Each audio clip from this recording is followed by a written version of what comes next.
strong ruler. He's doing a great job. You're doing a great job. Thank you very much. So many, but we're actually going to be making a speech after this, so this is just a very important signing, but we're doing a signing, then we're doing a speech, and then I may stay behind with the leaders just to talk about that, some things without the press. I want to thank the media for you've been so respectful on this deal. You know the importance of the deal, and I really, it was so pleasant to watch. I was on the plane for quite a while listening to the various newscasts, and they were all fair. They were talking about how incredible this is. This is an incredible day for the world, let alone the Middle East. So I just wanted to thank the media. They really treated it with respect. I wish you could be like that on other things, but that's perhaps too much to ask for. But on this, tremendous, everybody feels the same. Just tremendous respect, and we appreciate it very much. Can we get the documents, please? Okay. We'll sign right here. Okay.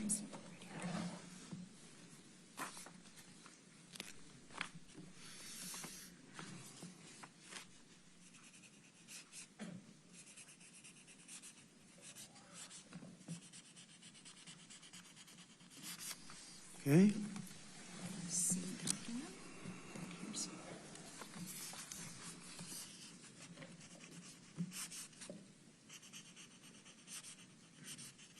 This took 3,000 years to get to this point. Can you believe it? And it's going to hold up, too. It's going to hold up. Okay, thank you. You can use my pen if you want. Have a pen? Want to use mine? Okay. Okay.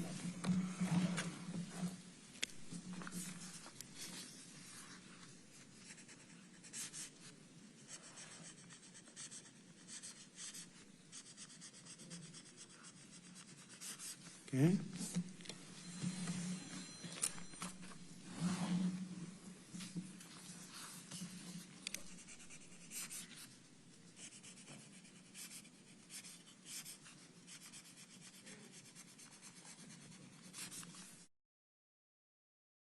More hostages reuniting with their families. Extraordinary images coming in from Israel today. These reunions began this morning with the first sign that these hostages, the 20 remaining living hostages, were in fact en route being returned to Israel. Several hospitals were ready for these hostages to be checked on, their families waiting to reunite with them. The first 7 came in, then came news that 13 more were on their way home to Israel. 20 living hostages now returned. Just a short time ago, President Trump also addressing Israel's parliament, where he declared the golden age of the Middle East. The president receiving multiple standing ovations at the Knesset, urging Israel and Palestinians to embrace peace, saying the long and painful nightmare is finally over, in his words. Before his address, President Trump meeting with families of the hostages, the president and Prime Minister Benjamin Netanyahu listening, of course, to their stories. These incredible 2 years, the agonizing wait for those families. On the other side of this ceasefire, Israel releasing 1,900 Palestinian prisoners, including 250 who'd been serving life sentences. The others, of course, detained during the war, huge crowds turning out as they arrived on buses, many in the West Bank. And of course, we should also point out this is a very somber day for so many families, because Hamas is also beginning to turn over some of the remaining 28 hostages who died while in captivity. It's our belief at this hour, it's been reported that only a few have been returned. Their remains will be identified first before they are returned to the families, but that is going to be a very slow and continue to be a painful process for the families here. We'll give you a little speech, and then we're going to meet with the leaders after that and spend a little time together without the media. The media is invited to the speech. You can hear President Trump here saying he will be giving a speech momentarily, talking about the leaders who gathered in Sharm el-Sheikh, Egypt, from throughout the Middle East here, signaling their support for this deal. And let's get right to Chief White House Correspondent Mary Bruce, also right here in Tel Aviv. And as you could hear from President Trump here today, hoping that this day not only defines his presidency, but defines the future here of the Middle East. What comes next, though, Mary, as you and I both know, will be a significant challenge here. A tremendous challenge, David. And President Trump throughout the day has been welcomed both here in Israel and in Egypt as a peacemaker. And this is a huge success for President Trump. He is now hailing this as a historic dawn of a new Middle East. He, no question, helped to broker this deal. He was pivotal through his relationships within the Middle East and also just through his own brash style, putting tremendous pressure on Netanyahu and also taking actions that proved that he could be trusted to Hamas. But the president today has been touting this deal. He has also been looking ahead. But it is notable that he has not really been discussing the details yet of the many, many challenges ahead. He did tell reporters a short while ago that he believes that phase 2 has begun, that it began immediately. So we are now at that point. But the president has also declared that this war is over. It is now up to many of the leaders that he is meeting with now to ensure that that actually comes to pass. But there are tremendous questions that still remain here. How will Gaza be made secure? How will it be reconstructed? Who's going to pay for all of that? And who will govern Gaza in the short term? I have been asking these questions of the president for the last week. What does phase 2 look like? He hasn't wanted to get into those details just yet. Today has been a moment for him to celebrate this victory. The question now, how does he take this momentum and move it forward? And we have heard from him that he, in fact, believes that this is a turning point, not just for Israel and the people of Gaza, but for the Middle East as a whole. He has mentioned relations with Iran today in his remarks as well. He has a grand, big vision, and he is hoping that this is just the beginning of a true new era here, David.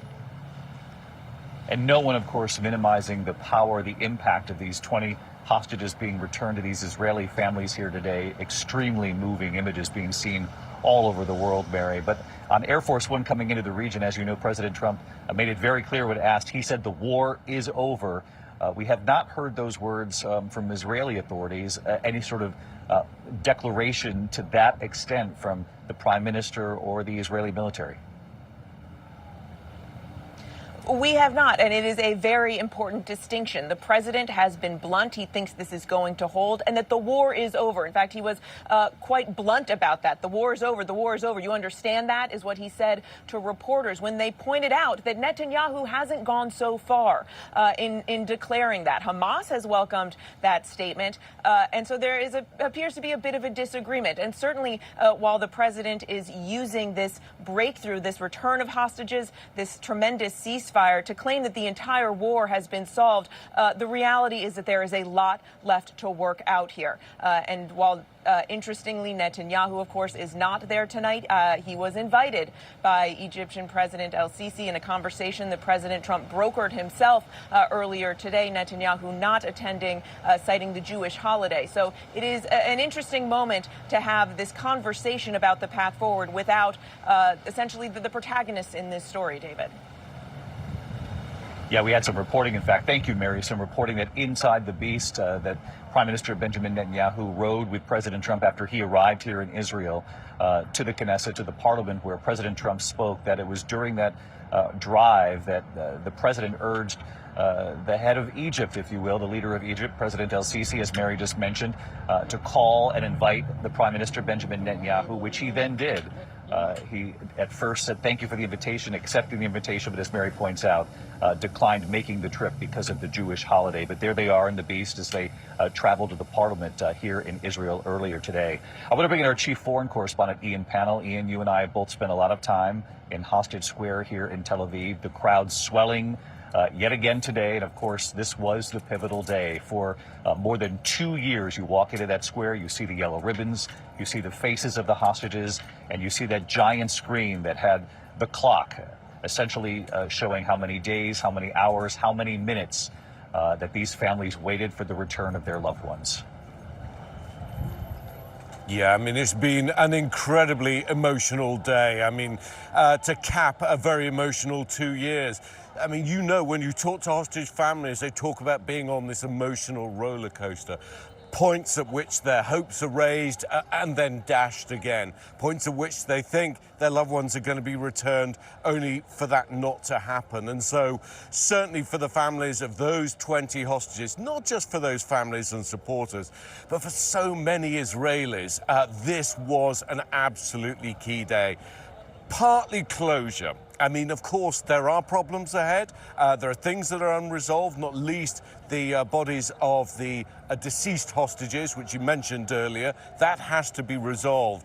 But this was like the first day being here where there was an air, a lightness in the air, where people were smiling. People dared believe that this actually was the end of the war. And we saw wave after wave of applause, of crying, of hugging, of singing. When President Trump spoke to the Knesset, it was broadcast live here.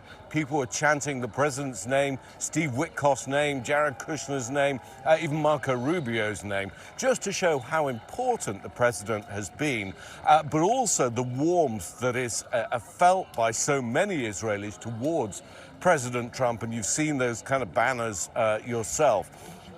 But there are still outlying issues, as you've said, in terms of phase 2, the demilitarization of Gaza, Hamas handing over its weapons, demobilizing. The reality on the ground at the moment is it is Hamas that is back in charge there. The reconstruction, clearly enormous. But I think there's still a bigger question about resolving the Palestinian issue, and that has not been addressed as of yet. Our chief foreign correspondent, Ian Pannell, right there in Hostage Square. Ian describing, thank you, Ian, the lightness in the air that he hasn't seen for quite some time there in the square. And I can second that for sure. We were there in the last 24 hours and you could walk through. There were so many people there on the eve of what was set to be this historic release of hostages. You could hear them singing Hallelujah. It was very quiet in that crowd. There was movement, there was support, but there was certainly a cautious optimism given just the length of the wait, more than 2 years for their loved ones to come home. Nobody wanted to get in the way of what could be a history-making moment. And then this morning, shortly after sunrise here in Israel, about 8 a.m., we began to see the earliest movements that this, in fact, was underway. I want to bring in our chief international correspondent, James Longman, who is in Egypt at this hour, where members of the Arab world and beyond have joined President Trump in a show of support for this peace plan. And of course, phase 1 underway. President Trump at one point, James, saying phase 2 has begun. These phases, he said, are interconnected. But as you've heard Ian and our team, Mary, Martha Raddatz earlier in the day outline, there are significant challenges ahead with this 20-point plan.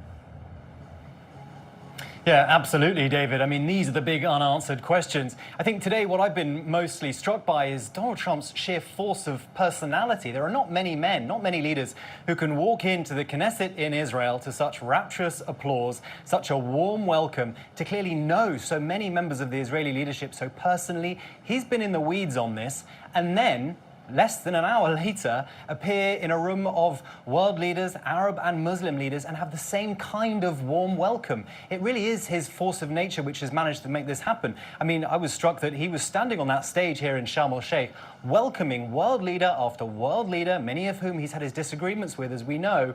And it wasn't President Sisi of Egypt doing that, it was him. He is front and center here. His force of will, he has said what he wants to happen. He's laid out this 20-point plan. The objectives are very clear. And of course, the big question is how we get there. And I've been looking at these pictures as we're looking, the optics, Peace 2025. And I'm reminded of another summit, David, the Alaska summit with Vladimir Putin, which we're still waiting to see whether or not there are results from that. That was perhaps at this stage, we think, more optics than substance. Could this be different? Will this be different? Well, one way it might be is there are so many more partners, so many more vital actors in the room. The mediators, the Turks, the Qataris are with Donald Trump sitting at that table signing this agreement. And that is why there's optimism here.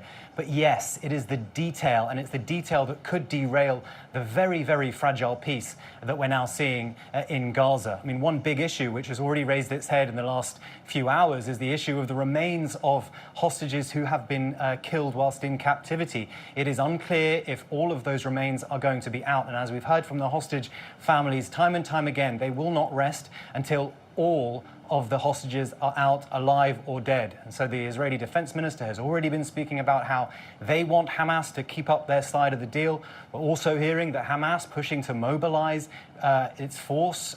Donald Trump actually was asked about that. He's said that he believes that Hamas will be a kind of police force in the interim period. But is that something that the Israelis have absolutely agreed to?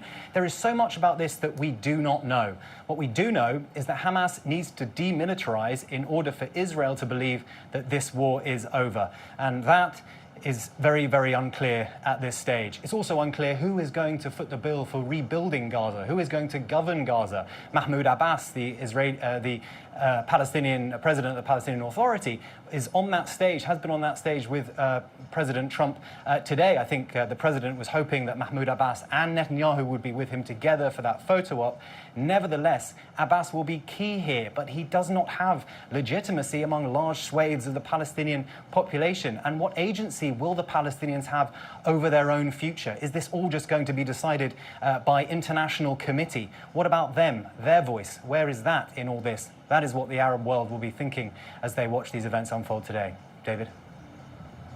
No question about that. Stick with us here, James, as we await President Trump to speak in Egypt just moments from now. And of course, we're going to carry that live. And James, let's drill down on just a couple of those key points, because as part of this first phase of the deal, it was not only the return of the 20 hostages, but also the return of the remains of the hostages who did not survive while in captivity. It's believed the bodies of 28 hostages remained. And of course, President Trump himself acknowledged that would be a difficult task ahead, that the bodies were being unearthed. There is reporting today that up to 4 have been returned, and they must be identified first before those families will even learn if it is in fact their loved ones. But we've heard from the hostage families today. We've heard from the Israeli military saying already that they believe Hamas is not keeping up its part of the deal here, given the fact that so many families are still waiting for the remains of their loved ones.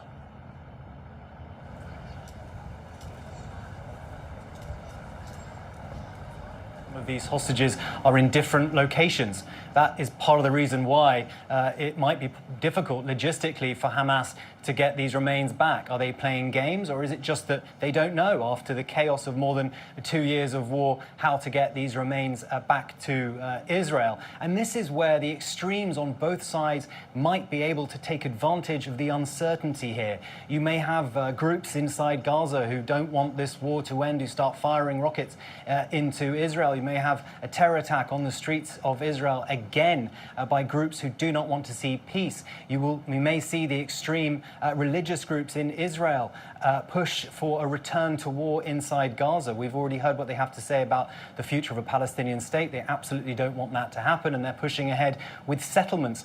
Where is the conversation over the occupation? Will that be part of the conversations that Donald Trump is willing to have with the Israelis, as well as with his partners here in the Middle East at this extraordinary summit today? So there are a lot of unanswered questions further down the line, but peace comes step by step. Today was step 1. What we're watching now, hopefully step 2. But there are many, many, many more. And the key here in any peace deal is to not allow the objective to be derailed by those long-term objectives. The key is to get one thing at a time. And Donald Trump seems to have understood that. And it's the force of his personality that has got all these very, very important players around the table to try to make sure that that's a reality. But a lot of these people, a lot of these world leaders are going to have to start making promises from today. Key among those promises, money. They're going to have to start writing checks. We understand. J.D. Vance, the vice president, saying that he believes that it's the Gulf countries who are going to step up. We know, again, Donald Trump, very good relationship with Gulf countries as well as with Israel. So what role will they play in the rebuilding of Gaza? And this international stabilization force, what will that look like? A big criticism of the Middle East and the Arab and Muslim world, particularly over decades, has been, well, where have they been on the Palestinian issue? What support are they willing to give the Palestinian people? And so, again, Donald Trump and his force of personality has got these leaders around the table to commit to some kind of international stabilization force. But we don't know what that looks like, and we don't know if the Israelis are going to allow that to be deployed inside Gaza. They've already balked at international oversight. We know the relationship with the United Nations, between Israel and the United Nations, is at its worst that it's possibly ever been. But again, Antonio Guterres, the Secretary General, he is one of the leaders in the room today of the United Nations. So we shall see what happens. There is a lot of optimism. These world leaders clearly want to be here because it's good optics for them. But the detail, that's yet to be understood, David. Many details left to be understood. James Longman, our chief international correspondent in Egypt for this. James, stay with us here as we continue our live coverage. We await President Trump, who will address not only the leaders in that room, but the world, and we'll be listening to his comments live here on ABC. I want to bring back in Mary Bruce, our chief White House correspondent. And Mary, you heard James talking about the very difficult questions that lie ahead. Obviously, getting the 20 hostages home, that's phase one, and it is significant. Just getting to this point. A lot of credit being given to President Trump, not only around the world, but particularly here in Israel. Mary, you've seen it yourself. I saw it right here in the square, Hostage Square, where people came up and told me that they appreciated the efforts of President Trump, and in many ways they believe it was President Trump who applied significant pressure on their own Prime Minister Benjamin Netanyahu. We know the two men are allies, but that there was behind-the-scenes significant pressure in the final days leading up to that ceasefire. President Trump actually alluding to that during his address to the Knesset, the parliament here in Israel today, saying Benjamin Netanyahu can be tough to deal with. Got some laughter in Parliament, said that's why he's a good leader, but he can be difficult to deal with. And Mary, I thought that was a bit of a hint to what those final days of negotiations might have been like between President Trump and his close ally, Benjamin Netanyahu. But as James talked about, the significant questions going forward, we know there's a board of peace, if you will. They've named this apolitical group that will oversee the future of Gaza. And chairing that group will be President Trump himself. He talked about that today in Parliament. But that's taking on a significant role on the world stage. He's standing there, and as James mentioned, it wasn't President el-Sisi shaking hands there in Egypt with the leaders who are gathered in Sharm el-Sheikh. It was President Trump himself taking on one of the most difficult, one of the thorniest, one of the most intractable sort of regions in the world when you look at the history of the fighting here. And now he'll be sort of chairing that board as it moves forward. Yeah, and there is no question President Trump is taking ownership in many ways of this. It was remarkable to see him standing there greeting all of the leaders, shaking everyone's hands one by one. And as you noted, he will be the chair of this board of peace. In fact, the president was joking earlier when he was speaking with reporters that everyone's lining up to be a member of that board. But it does put President Trump front and center in the conversation about what comes next. And that means that he will continue to face tough questions and in many ways be held accountable in part for what comes next year. You noted that he said that Netanyahu can be tough. Well, so can President Trump. And he has said that that is what helped to clinch this deal, was that Trump was willing to be tough on Netanyahu. He put tremendous pressure on him, especially in the last few weeks, to make it clear that now was the time, that they had to have this ceasefire, that Israel had to be willing to pull back its troops to those agreed upon borders so that they could finally get the hostages released and move on to this next phase. But also, as we were discussing, Netanyahu and President Trump don't exactly see eye to eye on where things currently stand. The president has been emphatic that the war is over. He has said that several times today. Netanyahu hasn't been willing to go that far, and that means that President Trump may have to continue to be tough with Netanyahu moving forward. All of these leaders here now to discuss the future of the fate of this conflict and the future of peace in the Middle East. And so much of this will come down to these really, detailed, thorny issues. Who is going to pay? Who's going to put up forces to help to bring about security within Gaza, just so that you can get to the point of being able to rebuild? What happens to the people of Gaza who, have said it has been written in this 20-point peace plan? And this was a bit of a shift for the president, because you recall months ago, in fact, I recall that first meeting with Netanyahu in the Oval Office where President Trump stunned many by saying the Gazans Palestinians would have to leave Gaza. Now in this 20-point peace plan, quite the opposite tone. It says that they're being encouraged to stay. And I pushed the president on this point late last week, just asking him to clarify, can he guarantee that no one will be forced to leave? And he said yes, Palestinians will be able to stay in Gaza. But of course, he has also noted that it is very difficult given the conditions there, to imagine how they will be able to live through this rebuilding process. So there are just a lot of basic nuts and bolts logistical questions about how you are going to get to a point of peace. And today now marks the beginning of that conversation with these leaders. But even once they agree on something, you, of course, have to get the main players on board as well, David. Mary Bruce, our chief White House correspondent, also here in Tel Aviv covering this historic day, the return of the remaining 20 living hostages from Hamas captivity back home to Israel. We've seen the emotional reunions with their family members already. There are several who are undergoing medical evaluation at the hospital, but it's believed that all are okay. They were all able to walk on their own, mothers hugging their sons who they haven't seen in more than 2 years.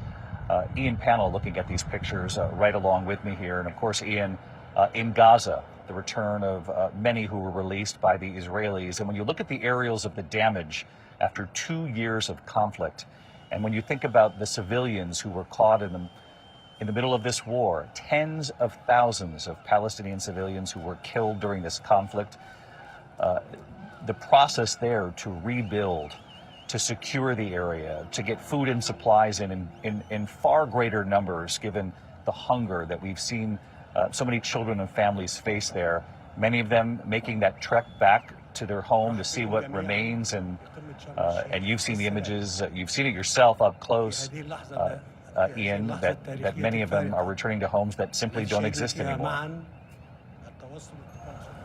Yeah, I mean, in your report on Good Morning America, you had this one Palestinian who made that very point. It's not just that there's damage, it's everything has gone. There was one woman that our team on the ground spoke to. She couldn't even find where her home had been. Such was the scale of destruction in the neighborhood. It wasn't just the homes that had gone, but the streets had gone, the neighborhood had gone. There's no running water, there's no food, there's no electricity, there's no internet in those northern areas. Over 80% of the buildings inside Gaza have been destroyed or badly damaged. We went in ourselves with the IDF just a week or so ago. This was in the south of Gaza. There wasn't one building that hadn't been either destroyed or severely damaged. There was nothing salvageable from that. And I think for Palestinians, of course, there's relief that the bombing has finally stopped. All those fears every day, every night, our team on the ground have talked about this. That has gone. But it's the shock of everything they've been through, the level of death, the level of destruction. Ian Pannell, our chief foreign correspondent. We can see President Trump there in Sharm el-Sheikh. He's been introduced by President el-Sisi of Egypt, who remains at the microphone. Applause in that room for President Trump. And Mary, as we await just a few seconds left before the president speaks, and we'll take it live, of course, right here on ABC. This is a moment when the leaders of the Arab world are there for President Trump to show their support. And the question now will be, what will they do to contribute to making sure there is a secure Gaza, and a Gaza where the tens of thousands of civilians will be fed, will be policed, will be protected, and have their own sovereignty. David, the president is looking for their buy-in, and then he has to make sure that they keep their word. Those are two very daunting tasks. And so I think in this speech, the president is likely to tout this amazing accomplishment, to praise everyone in the room for coming together to help make this happen, and then urge them to keep this momentum going. We do have a few excerpts of the speech, and he will say all the momentum now is toward a great, glorious and lasting peace. But he needs the help of all of these leaders to make sure that that actually comes to fruition. And that is a very tall task, David. Mary, we heard the president just moments ago talking about the media, which we know he often does. He is a student of the media, watches the reporting very closely, seems somewhat surprised himself at the coverage of this historic moment. The return of the 20 hostages, said the media by and large covered it with, he appreciated the favorable coverage. And of course, the tougher questions come after the return of these hostages. And as I was saying earlier, there is no one witnessing what we've seen today diminishing the power of what finally played out for the families who waited for more than 2 years. But President Trump likely knows himself what comes next will be equally as difficult here. He does. He is well aware of that. He certainly is taking a victory lap today. He certainly has been relishing all of the praise, but the praise is much deserved. He played a very pivotal role here, an incredibly pivotal role in getting this deal across the finish line in a way that, as he notes, his predecessor was unable to do. But all of the circumstances coming together, the work of his negotiators, Steve Witkoff, his Middle East envoy, his son-in-law, Jared Kushner, using his real estate know-how, his connections in the region to get this deal together. But even Jared Kushner has reflected on how this is similar to a real estate deal in the sense that you get to yes and then you work out the details. They have gotten to yes, they have gotten the ceasefire, they have now the hostages finally home on this momentous day. Now you have to get down to doing the real work of working through what comes next and how you make sure that this lasts and coming up with some long-term solution. So the president, yes, he has been, I think, quite pleased to see all of the coverage praising his role in this. He certainly seemed to relish the reception he received here in Israel earlier today, the lengthy standing ovations, the repeated standing ovations, the heaping praise from the Israeli leaders, the calls for him to perhaps receive the Nobel Peace Prize next year. So yes, this is a huge moment for this president, for the U.S., but now what comes next, David? You mentioned, Mary, Steve Witkoff, the envoy, President Trump's envoy, and his son-in-law, Jared Kushner. Neither describe themselves necessarily as diplomats, though they will be defined that way given the history-making roles they had leading up to this moment. And both Steve Witkoff and Jared Kushner have indicated that they're in this through the rest of these phases, that this wasn't an effort on their part to get us to the hostages coming home and then they would walk away from this. The two of them are signaling already that they will continue the very difficult work that comes now. Yeah, and that was a real question. How much involvement would they have? What would that look like? Steve Witkoff telling reporters a short while ago that he's already begun working on implementation. He's focused on that next phase. How involved Jared Kushner will be may still be a bit of an X factor, but it is a remarkable story for the history books how these two real estate developers, not career diplomats, somehow managed to negotiate this deal. They have spent the last several days actually in Egypt hammering this out. Jared Kushner has been blunt in saying it was not easy. He said there were moments where it was really chaotic. He's joked that Steve Witkoff used a lot of four-letter words, but that they were able to get this over the finish line. And a lot of it comes down to the way they do business. Jared Kushner, of course, has deep ties to the region. He knows many of these leaders, both through his own personal business, but also, of course, through his work during his father-in-law's first term. He helped to negotiate the Abraham Accords with much success, something that the president mentioned he hopes to continue to build upon earlier in his remarks today. So it is truly a very classic Trump tale. He doesn't necessarily turn to those with career diplomats, those with this kind of experience. He thinks outside the box. He touts himself and takes pride in the fact that he does that. It is why President Trump often refers to himself as the deal maker in chief, and that is a moniker that he certainly has earned here in getting to this first phase, David. In addition to the significant praise for President Trump here on the ground, Mary, thank you. Stick with us here. And for Steve Witkoff, Jared Kushner in Hostage Square when they appeared here over the weekend, to huge cheers. And in fact, when they tried to share some of the credit with Prime Minister Benjamin Netanyahu, there were boos, audible boos you could hear in Hostage Square here. They wanted to make sure that the credit, the people who had gathered here in the square at least, was felt by the Americans who applied pressure on their prime minister. Just a few more moments I'm expecting here from President El-Sisi before we hear from President Trump. But Ian Pannell, who's also with us here, our chief foreign correspondent. And Ian, when you look at these images today of the hostages reuniting with their families, in so many cases, sons hugging their mothers again, it's hard to overstate the role many of those moms themselves played in applying pressure, never giving up. 2 years straight, day after day. You're looking at the images right now up on the screen, the role that these mothers, these parents, these families played in trying to apply pressure on their government and on world leaders to bring these hostages home.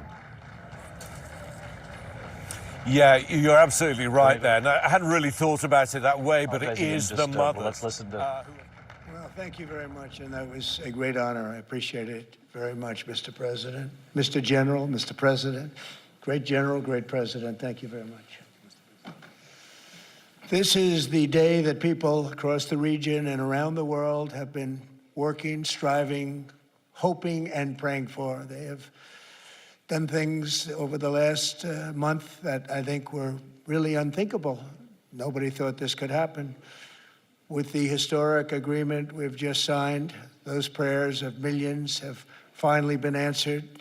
As you know, the hostages have been returned, and further work goes on having to do with the, sadly to say, bodies. Together we've achieved what everybody said was impossible. At long last, we have peace in the Middle East, and it's a very simple expression, peace in the Middle East, and we've heard it for many years, but nobody thought it could ever get there, and now we're there. And I want to congratulate everybody sitting in these first few rows and standing behind me. I don't know why they chose to stand, but I promise I'll make it short, okay? We are not going to keep you standing for long. These are great leaders.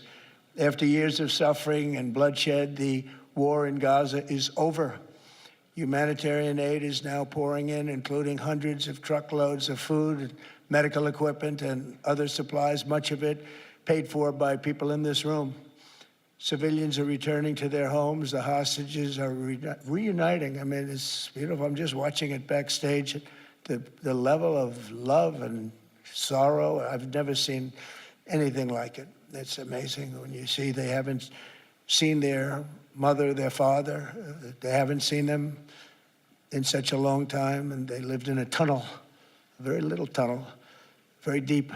And the level of love is just incredible. It's a beautiful thing to see. It's, in one sense, it's so horrible that it could have taken place, but in another sense, it's so beautiful to see. A new and beautiful day is rising, and now the rebuilding begins. The rebuilding is maybe going to be the easiest part. I think we've done a lot of the hardest part, because the rest comes together. We all know how to rebuild, and we know how to build better than anybody in the world. I want to express my tremendous gratitude to the Arab and Muslim nations who helped make this incredible breakthrough possible. And you really did. To President El-Sisi of Egypt, who is so generously hosting us today. And I want to thank you for the outstanding job your country is doing in so many different ways, and for helping us so much with this peace agreement. I also want to thank the president for the escort of 6 fighter jets. Oh, we looked out the window, we said, I hope they're friendly, and they turned out to be very friendly. But we had 3 on each side, and they are beauties right out of the great, really American manufacturing hub. We make the greatest military equipment in the world. We have the strongest military in the world by far. And I knew exactly what those planes were, and I knew exactly how much you paid for those planes, too. You paid a lot, but you got a pretty good deal. And they are great planes, and we just appreciate it. That was quite an escort in. That was very impressive. But Air Force One was really, it was covered with Egyptian desert just a few months ago. If you think about it, just a few months ago it was Egyptian desert, and now it was just a few feet off our window. And it was a spectacular sight, and I appreciate it very much. Really, that was pretty good. You got our people by surprise. I don't know if they were thrilled right at the beginning, but they were thrilled as we sailed along very, very calmly and safely. And I'm deeply honored to receive from you, Egypt's highest state honor, the Order of the Nile. The Nile is so beautiful, so magnificent. It's such a beautiful title, the Order of the Nile. Thank you very much, Mr. President. Appreciate it. Great honor. I also want to give a very special thanks to the Emir of Qatar, a man who's outstanding. He's been a friend of mine for a long time, long before politics, and he's a fantastically respected man. His Highness Sheikh Tamim is respected by everybody. He's respected by everybody, and in the most positive way, not only because of power, because of his heart. He's got a tremendous heart, and he's a great leader, and his country loves him. Thank you very much for being here. It's an honor. Let me also express our condolences to the Qataris on the tragic car crash that claimed the lives of your cherished diplomats, some of whom were known by our people, and they were supposed to be incredible people. So please extend our sorrow and best wishes. That was tough. That was really tough. On this extraordinary occasion, I also want to give our sincere thanks to President Erdogan of Turkey. He's always there when I need him. He's such a tough guy. He is tough as you can be, but we love him. And when they have a problem with you, they always call me to handle it. And usually I come through. We just have a good relationship, and we have from the beginning. And so I want to thank you very much and say hello to your wife, your beautiful wife. And it's great to be with you. Always there. When I need him, he's always there. Thank you very much, Mr. President. And I also want to thank, I just spoke to him on the phone, His Royal Highness Crown Prince Mohammed, Saudi Arabia, a special friend of mine. Boy, he's come so long and so far, and he's doing a fantastic job for his country.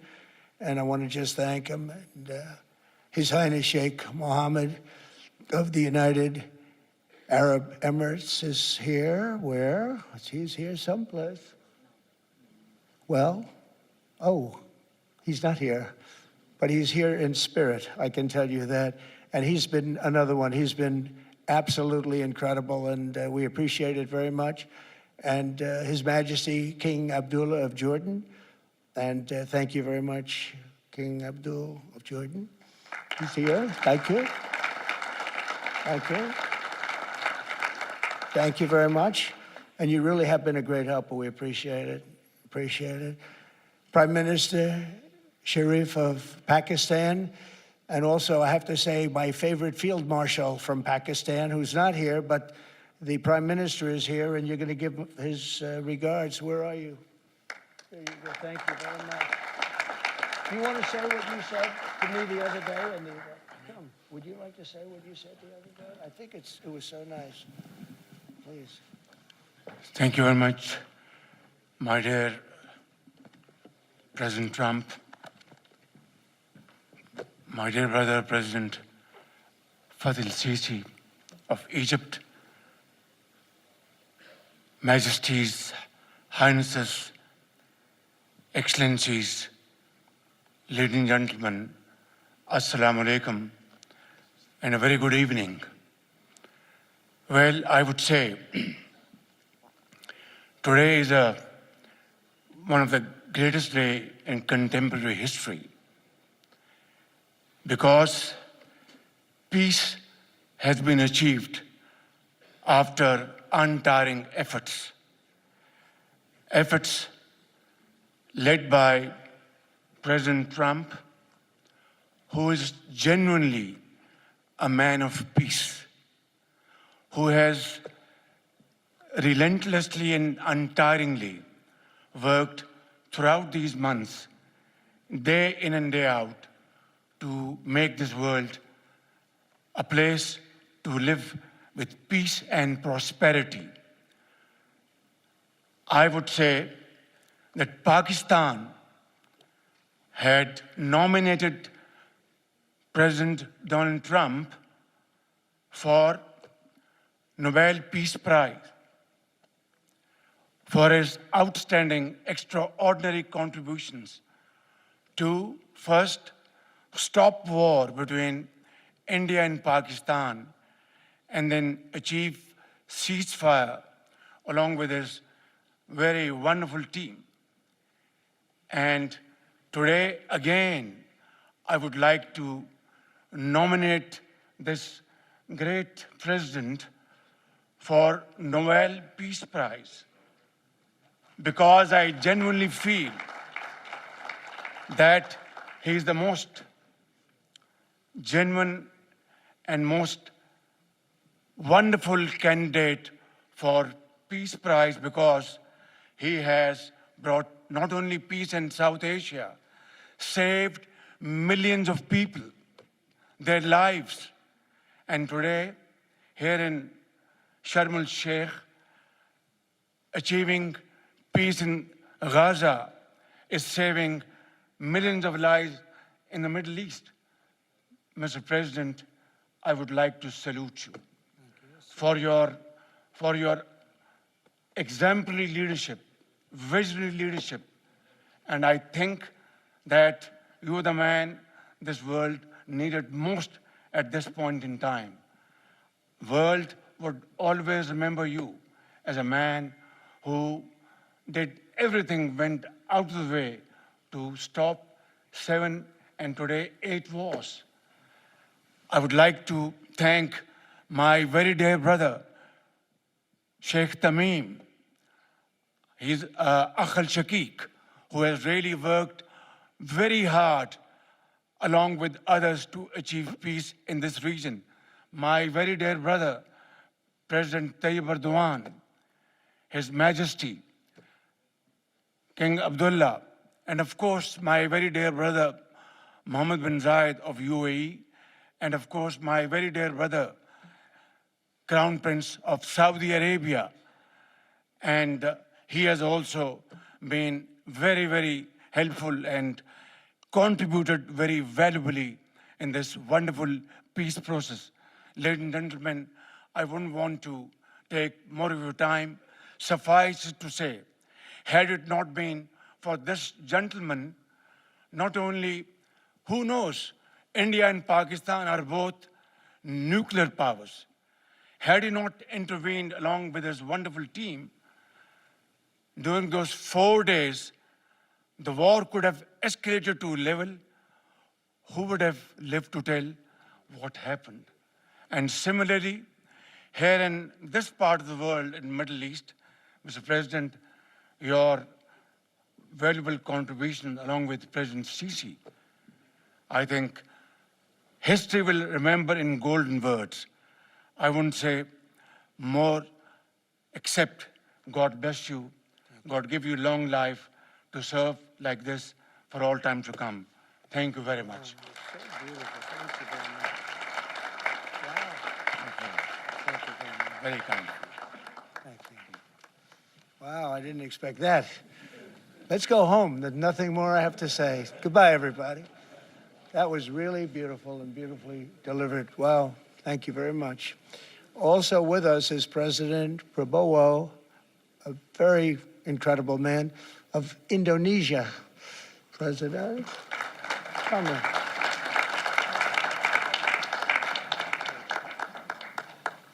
Great job. President Abbas of the Palestinian Authority. See, we have them all. We have them all. Great, great. It's good to have you.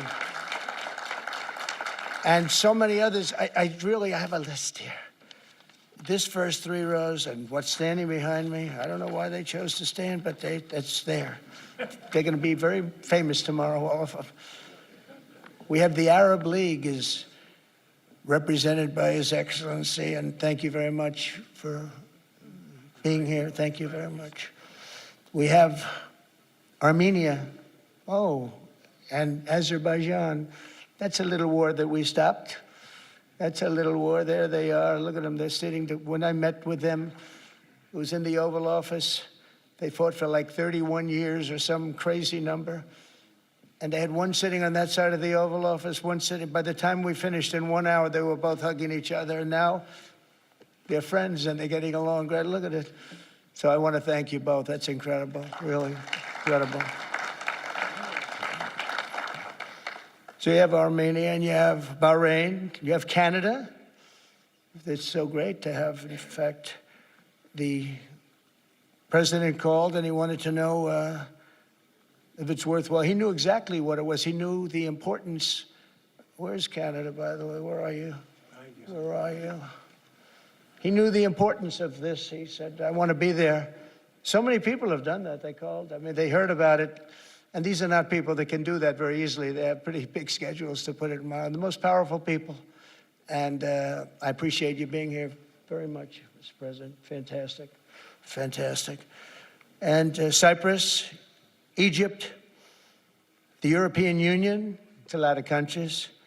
France, thank you very much, Emmanuel.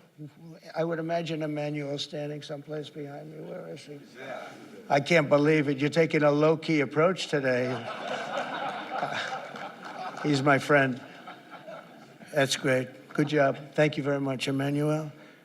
Germany, the new chancellor of Germany he's easy to spot because he's very tall and he's very smart and he's doing a fantastic job for his country. Appreciate it very much. And congratulations, a big election. That was a big one. That was going to change things. Greece, we have Greece. We have Hungary. Oh, Victor, where is Victor? Victor. We love Victor. Victor, I call him. You know, I put the little accent on it. You are fantastic, all right? I know a lot of people don't agree with me, but I'm the only one that matters. You are fantastic. He's a great leader. I endorsed him the last election he had, and he won by 28 points. So you're going to do even better this time. You have another election, and you're going to do great, and we appreciate it. And we're behind you 100%. That's Hungary. India is a great country with a very good friend of mine at the top, and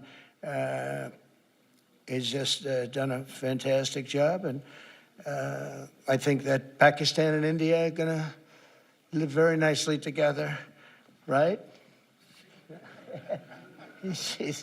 That's not a very, they are. And they're two great, I tell you, leaders, great leaders as far as I'm concerned.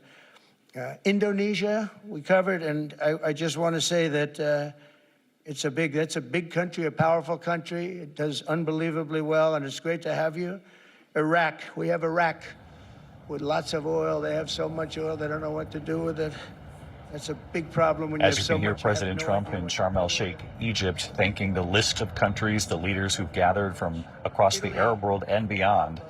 You can see Britain's Prime Minister standing behind the president there as well, Italy's Prime Minister as well.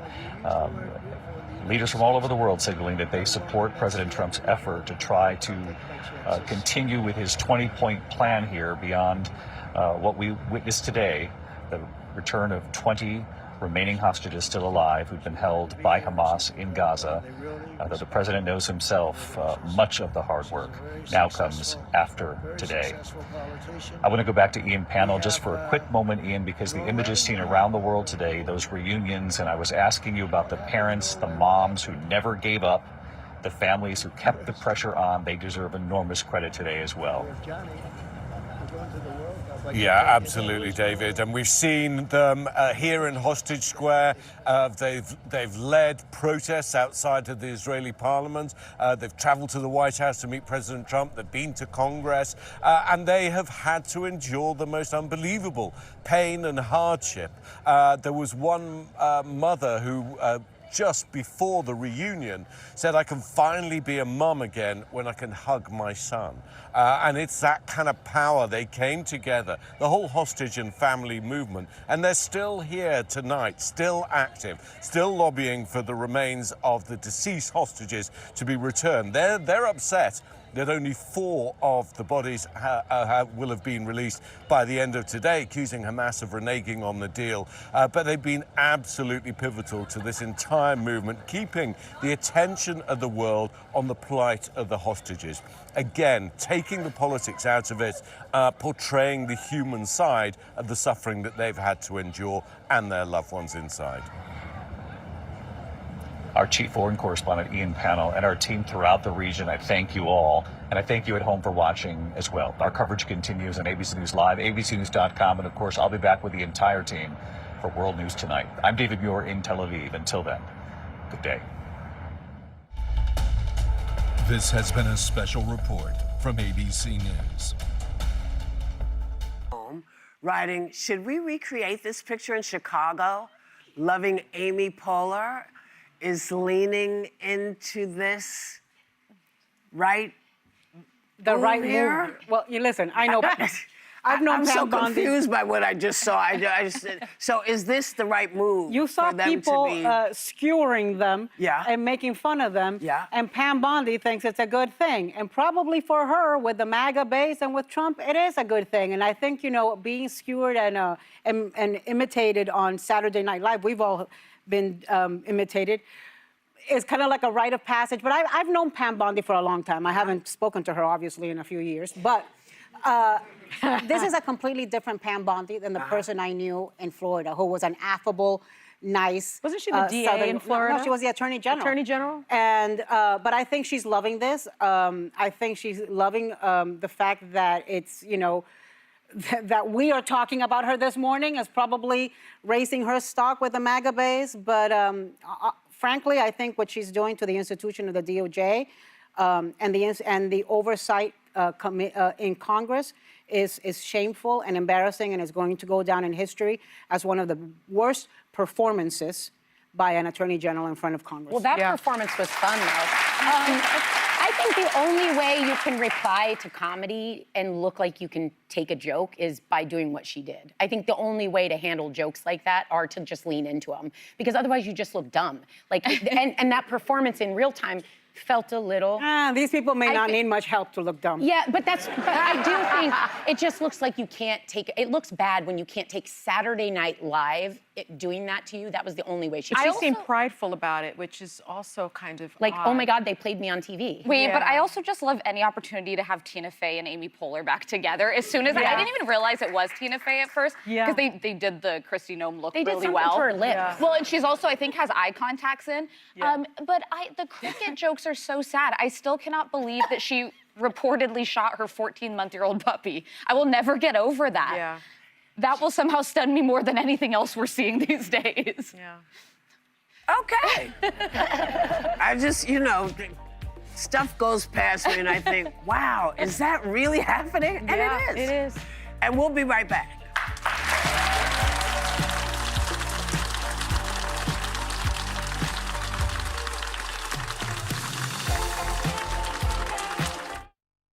This week on The View, Cheryl Hines, Bradley Whitford, Lawrence Fishburne, Nick Offerman, Penn Badgley, and Richard Gere all hit America's most watched daytime talk show, ABC's The View. Yep, your worst nightmare. Your car broke down.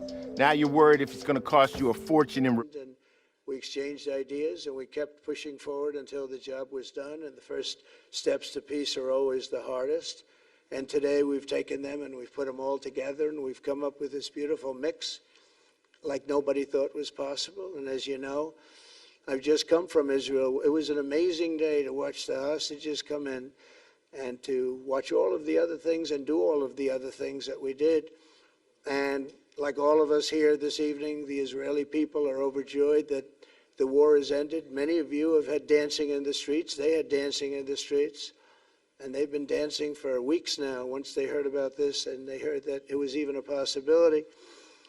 They're elated at the arrival of the hostages and excited to begin this new chapter for the entire region, and it's going to be that, and they are going to be great partners, and I hope everybody's going to join the Abraham Accord. I like to say the Avraham.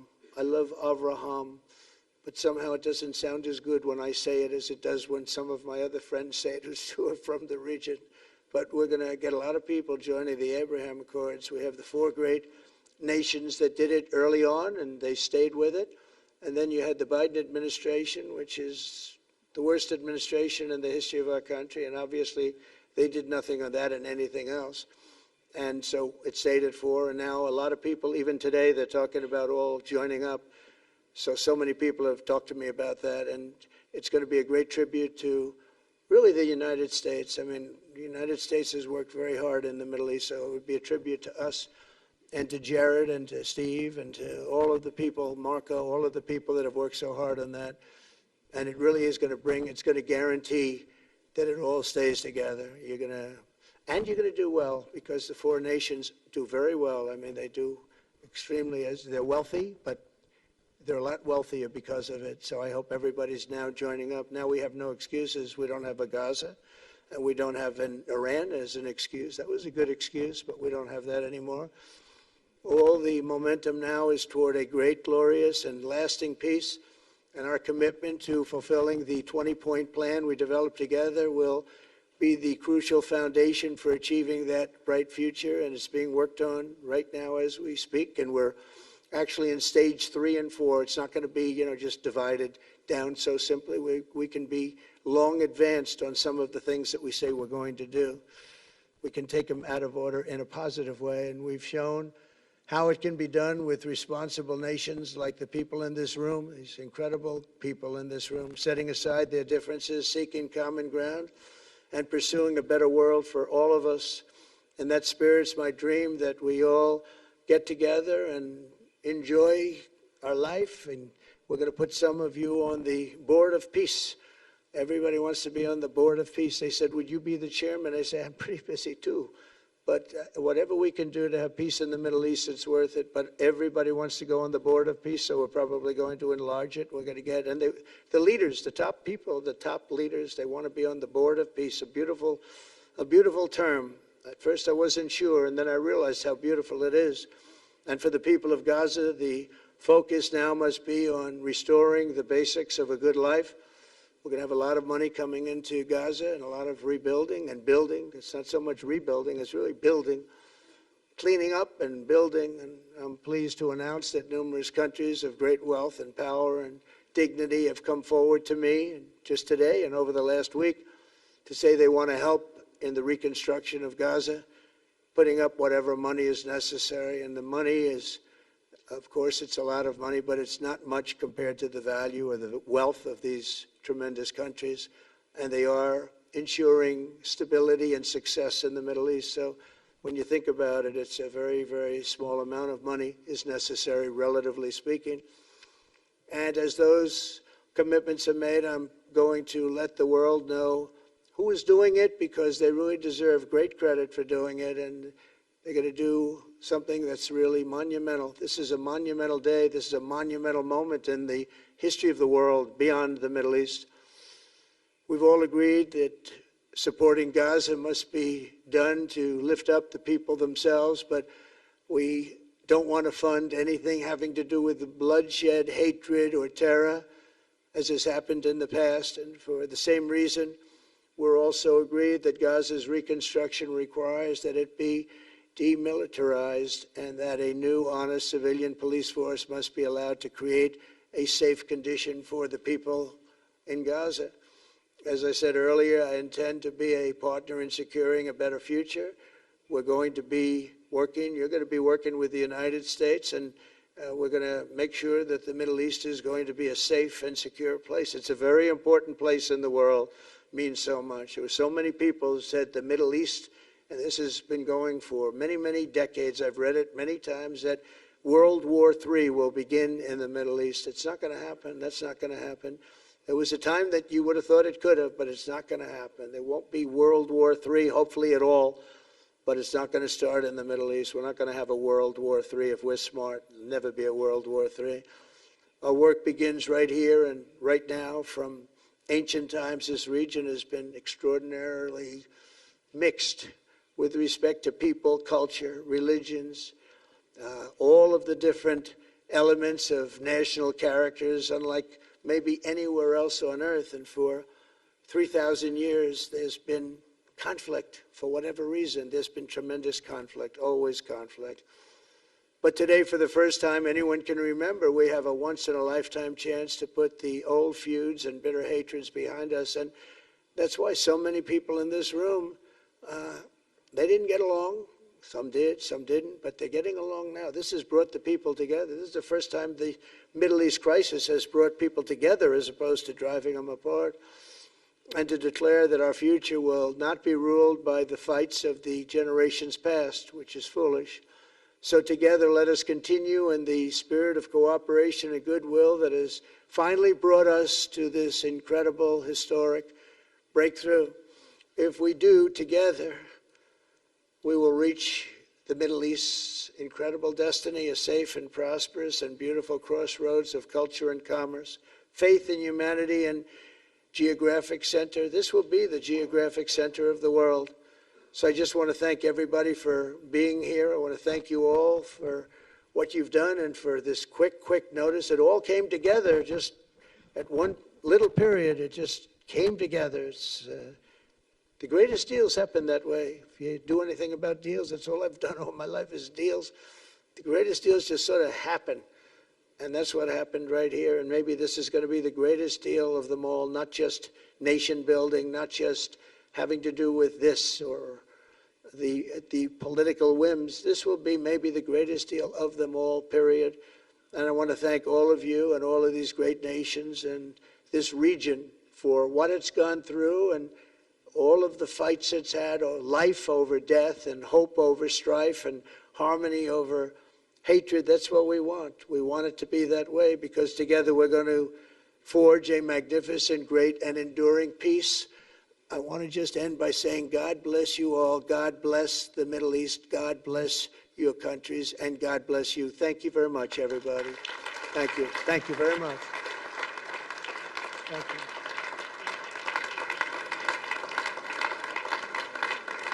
Thank you very much. So if we could ask the media to leave, and we're going to have a little conversation with all of these great leaders, which will take 5 minutes, and we'll just talk for a couple of minutes. But if we could ask the media to leave, would be great. Thank you very much. Thank you. Thank you.